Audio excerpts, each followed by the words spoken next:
بسم الله الرحمن الرحيم.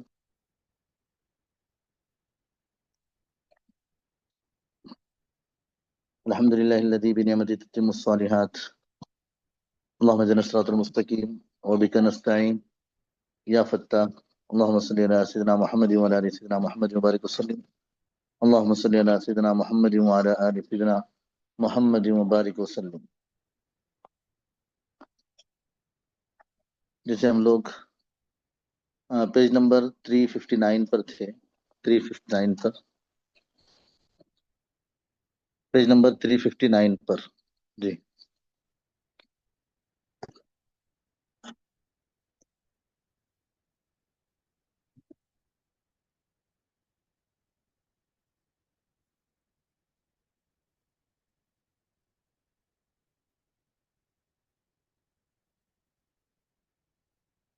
یہاں پر دیکھیں کہ سب سے پہلے ہم لوگوں کو یہاں پر ایک چیز سمجھنے کی ہے کہ اسلام کے اندر ان کو جو ہے یہ پیراگراف جو دیا گیا ہے، یہاں پر ہم لوگوں کو یہ سمجھایا گیا کہ اسلام کے اندر کوئی عیب نکالنا اس کی کوئی گنجائش نہیں تھی. یہاں پر جو ایک لفظ دیا ہے معصیت رسول، رسول کی نافرمانی، یہ اصل مقصد کیا تھا؟ خفیہ جو سرگوشیاں چل رہی تھی، خفیہ جو پلاننگ جو چل رہی تھی، اور آپس میں خفیہ جو میٹنگیں جو ہو رہی تھی، خفیہ سرگوشی، خفیہ جو میٹنگ چل رہی تھی، اس کا موضوع کیا تھا؟ اس کا موضوع یعنی جس کے لیے یہ پلاننگ شروع کی گئی تھی، آپس میں جو ہے مطلب پلاننگ کرنا الگ الگ بیٹھ کر، اس سے صرف مقصد پیارے آقا کی نافرمانی تھی. سمجھ میں آ رہا ہے؟ یہ جو ہے نجوہ جس کے بارے میں کہا گیا، سرگوشیاں، نجوہ، الگ الگ بیٹھ کر پلاننگ کرنا، اس سے جو ہے ان کا مقصد کیا تھا؟ یہ اس لیے کر رہے تھے کہ اس کے ذریعے پیارے آقا محمد عربی صلی اللہ علیہ وسلم کی جو ہے نافرمانی. اور ان کو یہاں پر تو جو ہے کوئی موقع نہیں مل رہا تھا کہ وہ اسلام کی کوئی جو ہے وہ عیب نکالیں، اور اس میں جو ہے ان کو کوئی کجی نظر آئے، ایسا تو نہیں تھا. اب بس ان کے پاس ایک ہی ٹارگیٹ تھا، وہ جو ہے اسلام کے علم بردار اور ایسے شخصیت کو جو کہ پورے کے پورے اخلاق کے پیکر تھے، ان کو جو ہے نشانہ انہوں نے بنا لیا. یہ پیراگراف میں سمجھایا گیا. نیچے کے پیراگراف میں ایک بات یہ سمجھائی گئی، اقتدار کے تو پہلے الزامات لگائی چکے تھے کہ آپ جو ہے الزام جو ہے اقتدار چاہتے ہیں، آپ عہدہ چاہتے ہیں، اور اس لیے اس طرح جو ہے آپ ہم لوگوں کو جو ہے پریشان کر رہے ہیں. اب یہ لوگ جو ہیں اس کے ساتھ اور ایک کام انہوں نے شروع کر دیا، شوشہ بازی کا. شوشہ بازی کہتے ہیں جیسے کوئی شوشے چھوڑنا کسی کے بارے میں، جیسے ہم لوگ بولتے ہیں کہ کسی کو بھڑکانے کے لیے یا کسی کو جو ہے مطلب ستانے کے لیے کوئی شوشہ لگاتے ہیں تو سامنے اس کا مذاق اڑاتے ہیں. تو انہوں نے جو شوشہ بازی شروع کر دی اور شوشہ بازی کے ذریعے پریشان کرنا شروع کر دیا. اب یہاں پر دیکھیں کہ کتنا بڑا مطلب آپ پیارے آقا محمد علیہ وسلم کو الزام، گھٹیا الزام آپ پر لگایا. کہا کہ یہ جب صدقات کو من مانے طریقے سے اڑا دیتے ہیں، بیت المال میں جو آنے والا مال ہے، اللہ کے نبی صلی اللہ علیہ وسلم پر یہ بہتان لگایا کہ یہ پورے کے پورے جو ہیں وہ منمانی طریقے پر خرچ کرتے ہیں. اب قرآن پاک میں اس کے بارے میں فرمایا گیا وَمِنْهُمْ مَن يَلْمِزُكَ فِي الصَّدْقَاتِ، اور ان میں سے جو آپ پر الزام لگاتے ہیں صدقات کے بارے میں. پیج نمبر 360 دیکھیں، 360، پیج نمبر 360. یہاں پر جیسے بتایا گیا کہ پیچھے پیراگراف میں جیسے پیچھے کے جو حصے میں چار باتیں بتائی گئی. ایک تو خفیہ سرگوشیوں کا مقصد تھا پیارے آقا کی نافرمانی. دوسری بات بتائی گئی اسلام میں کوئی کجی اور کوئی عیب نظر نہیں آتا تھا. اب پھر اخیر پیارے آقا محمد عربی صلی اللہ علیہ وسلم کو ہی نشانہ بنا رہے تھے. پھر اس کے بعد نیچے کے پیراگراف میں بتایا گیا اقتدار یعنی جو ہے یہ اپنا جو ہے مطلب سکہ جمانا چاہتے ہیں، یہ سب پر جو ہے مطلب اپنی حکومت چاہتے ہیں. یہ تو پہلے انہوں نے الزام لگایا ہی تھا. اس کے بعد اور ایک جو انہوں نے شروع کیا، کوئی نہ کوئی شوشے چھوڑنا. اس کے بعد اور ایک الزام اللہ کے نبی صلی اللہ علیہ وسلم کے اوپر لگایا، یعنی سرد مہم، یعنی ٹھنڈی مہم، یعنی ہلکی ہلکی مہم. یہ بس چھیڑتے رہتے تھے کوئی نہ کوئی مہم تاکہ جو ہے ستانے کا سلسلہ جاری رہے. پھر اس کے بعد یہ جو ہے صدقات کے بارے میں الزام لگایا کہ من مانی طریقے سے جو ہے بیت المال کے مال کو خرچ کرتے ہیں. قرآن پاک میں اس کا تذکرہ آیا کہ وہ آپ پر الزام لگاتے ہیں صدقات کے بارے میں. وَمِنْهُمْ مَن يَلْمِزُكَ 360 پر دیکھیں، پیج نمبر 360. شوشے کے بارے میں نے بتایا. شوشا کہتے ہیں کوئی نہ کوئی جو ہے چھیڑنے کے لیے کوئی بات نکالنا، کوئی نکتہ نکالنا. جی، ستانے کے لیے کوئی سہارا کسی بات کا، یا کسی جو ہے مطلب چھوٹے سے پلاننگ کا سہارا لینا، یا دوسروں کو جو ہے گلہ دینا، جس کو کہتے ہیں کہ ایسی کوئی چیز دے کر جو ہے دوسروں کو ابھارنا. جی. اب یہاں پر دیکھیں 360 پر کہ اصل جو ہے ہوا کیا کہ جو صدقات اور زکوٰۃ کے جب حکم آیا تو اس کے بعد جو ہے جانور اور کھیت اور باقی جو لوگوں کی تجارت وغیرہ مال وغیرہ تھا، یہ اللہ کے نبی صلی اللہ علیہ وسلم کے پاس ڈھیر لگنے لگے. لیکن آپ لوگوں کو معلوم ہے اتنے ڈھیر لگنے کے باوجود بھی اللہ کے نبی صلی اللہ علیہ وسلم اپنے لیے کیا کچھ رکھتے تھے. صاف ملتا ہے کہ اللہ کے نبی صلی اللہ علیہ وسلم نے کبھی اپنے پاس جتنا بھی آیا سب تقسیم کر دیا، سب تقسیم کر دیا، اور جو ہے کچھ اپنے لیے نہیں رکھا. اب یہاں پر دیکھیں کہ یہ جو ہے یہ جتنے بھی لوگ تھے، یعنی یہ آپ جیسے یہ لوگوں کے پاس جو ہے پہلے دولت تھی، یہ لوگ چاہتے تھے کہ یہ جو ہے دولت انہی کے پاس آئے اور انہی کے پاس رہے اور ان کی دولت میں اور اضافہ ہو. یہ چاہتے تھے کہ اللہ کے نبی صلی اللہ علیہ وسلم کے پاس کچھ نہ آئے، یہ ہمارے پاس ہی آئے، کیونکہ کہ پہلے سے ہمارے لوگوں کے پاس ہی مال آتا ہے. اور پھر یہ چاہتے تھے کہ جو ہے غریب طبقوں کی طرف یہ مال پھیر دیا جاتا ہے، غریبوں کی طرف نہ پھرے، یہ مال ہماری طرف آئے. اور جو ہے یہ بس کسی نہ کسی طرح جو ہے اللہ تعالیٰ نے اسلام میں جو نظام معیشت بنایا تھا، اسلامی نظام، اسلامی جو ہے سسٹم تھا معیشت کو مضبوط کرنے کا، یعنی غریبی کو دور کرنے کا، اس پر تو جو ہے یہ کچھ مطلب الزام نہیں لگا سکتے تھے، کیونکہ جو ان کی جیبیں بھاری کرنے کے بجائے الٹا ان سے جو ہے زکوٰۃ جو ہے مطلب اصول کر رہے تھے. بس دل کی بخار نکالنے کے لیے اللہ کے نبی صلی اللہ علیہ وسلم کو نشانہ بنا رہے تھے. اب ان کا کیا کہنا تھا دیکھیں، ان کا کہنا تھا کہ دولت اپنے حامیوں اور اپنے چہیتوں میں خرچ کی جا رہی ہے. یہ الزام تھا اللہ کے نبی صلی اللہ علیہ وسلم کے اوپر کہ زکوٰۃ کیا کرتے ہیں، اپنے حامیوں، حامیوں یعنی اپنا ساتھ دینے والے اور اپنے اچھے جن کو جو پسند آتے ہیں ان کے اوپر یہ جو ہے خرچ کر رہے ہیں. اور دوسری طرح جو ہے ہجرت کر کے جو مہاجرین آئے ہیں خاص طور سے ان کو نوازا جاتا ہے. اور خاص یعنی کھلے انداز میں یہ کہتے تھے کہ دوسرے لفظوں میں کہ خدائی خزانے پر، خدائی خزانے کے بل پر دوست نوازی اور کنبہ پروری ہو رہی ہے. دوست نوازی یا دوستوں کو دینا، ان کو نوازنا اور اپنے خاندان کو پالنے کا کام چل رہا ہے. یہ تو دیکھیں اب کیسے کیسے اللہ کے نبی کے اوپر الزام لگا رہے ہیں. اب آگے متفرق باتوں میں جو ہے وہ مسالہ لگا کر عام لوگوں کے جو ہے وہ گاڑے پسینے کی جو ہے کمائی خدا کے نام پر نچوڑی جاتی ہیں، لیکن اسے اپنی دھاک بٹھانے اور اپنا اقتدار مسلط کرنے کے لیے بے دردی سے استعمال کیا جا رہا ہے. اب یہ تو پبلک فنڈ کی بات ہوتی تو بات اور تھی، یہ تو اللہ کے نام پر وصول کیا جا رہا ہے اور اس میں جو ہے منمانی کے ساتھ خرچہ کیا جا رہا ہے. اس طرح کے الزام اللہ کے نبی صلی اللہ علیہ وسلم کے اوپر. پھر نیچے دیکھیں کہ پیج نمبر 360 پر ہی نیچے یہاں پر دیا گیا